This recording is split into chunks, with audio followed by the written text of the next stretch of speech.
और अगर वो बैठा है तो ठीक है, हमें तो कुछ नहीं लगता है कि इससे अशुभ मानना चाहिए। भगवान का आशीर्वाद हर जन समाज हर विश्ववासी के ऊपर में है, यहाँ पे कोई सा अशुभ नहीं। अशुभ नहीं कोई चीजें होता, भगवान के जगह पे सब चीजें शुभ होती है। ओडिशा के पुरी जगन्नाथ मंदिर का एक वीडियो इन दिनों सोशल मीडिया पर बड़ी तेजी से वायरल हो रहा है। इस वीडियो में पक्षियों का एक झुंड मंदिर के शिखर पर मंडराता हुआ दिखाई दे रहा है। कुछ लोग इस घटना को दुर्लभ बता रहे हैं और वो इसे एक पौराणिक ग्रंथ भविष्य मालिका की भविष्यवाणी से जोड़कर देख रहे हैं।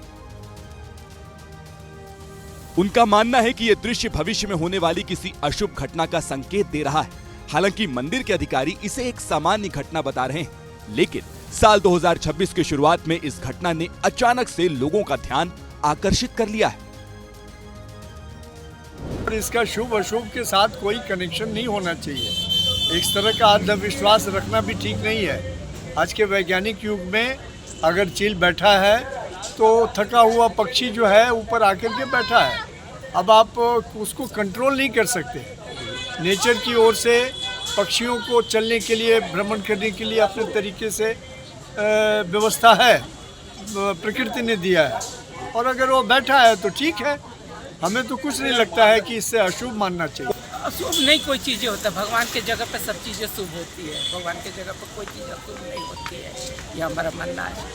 चील बैठना बार बार बैठता है, जो जब बैठता है देखते हैं। वो अपनी अपनी सोच के ऊपर है कि कौन किस तरह से उसको लेता है। आप क्या सोचते हैं, आपका क्या भावना है? नहीं, मैं नहीं सोचू, बल्कि जो भगवान की मर्जी होगी वही होगा। शुभ अशुभ सब भगवान के देना है, इसीलिए अपने ऐसे भी कोई बोलते हैं कि का जो कलियुग सिम्टम है, आप ऐसे मानते हैं?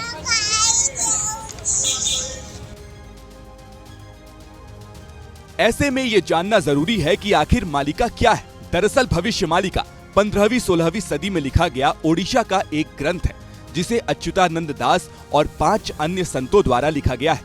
ये ग्रंथ कलयुग के अंत की भविष्यवाणियों पर आधारित है। इस ग्रंथ में एक श्लोक है, नीलाचल छाड़ी यांभे जिबू जेते बेले, लागिब रत्न चांदुआ अग्नि सेते बेले, निशा काले मंदिररु चोरी हेब हेले, बड़देवलू मोहर खसिब पत्थर, बसिब जे गृध्र पक्षी अरुण स्तंभर, बतासरे बक्र हेब नील चक्र मोर। इस श्लोक का अर्थ है, जब मैं नीलाचल छोड़ दूंगा तब मेरे रत्न जड़ित सिंहासन पर स्थित रत्न जड़ित छत्र में अग्नि प्रज्वलित होगी, मेरे श्री मंदिर के परिसर में आधी रात को चोरी होगी और शिखर से पत्थर गिरेंगे। तूफान के कारण नील चक्र मुड़कर टेढ़ा हो जाएगा और गिद्ध अरुण स्तंभ पर बैठ जाएगा। इसी साल अप्रैल के महीने में ही एक गरुड़ जगन्नाथ मंदिर के शिखर पर सजे ध्वज को लेकर उड़ गया था और उसे पंजों में दबाकर मंदिर की परिक्रमा करने लगा था। उस दृश्य को देखकर भी स्थानीय लोगों में खलबली मच गई थी। तब भी कई लोगों ने इसे एक अपशगुन घटना बताया था। वहीं कुछ लोग ऐसे भी थे जिन्होंने कहा था कि गरुड़ जिस ध्वज को लेकर उड़ रहा था वो जगन्नाथ मंदिर का नहीं था। वहीं मंदिर के पुजारियों ने उसे भी एक सामान्य प्राकृतिक घटना ही बताया था। देख रहे हैं कि मंदिर के ऊपर काफी बार ये जो कौवे हो या अभी बाढ़ हो, अभी एक चील भी बैठा था।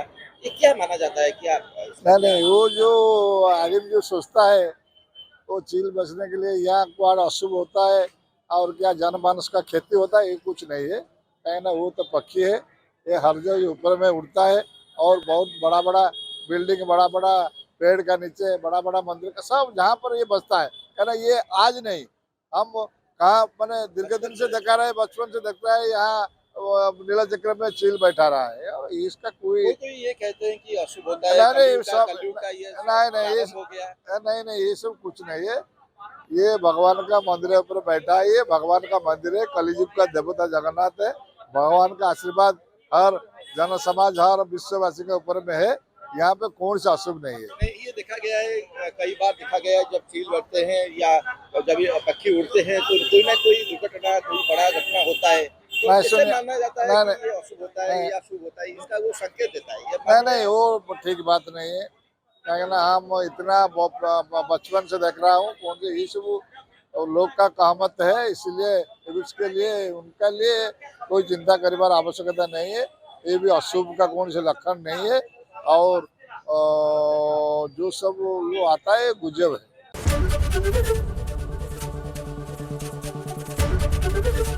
एबीपी गंगा, खबर आपकी, जुबान आपकी।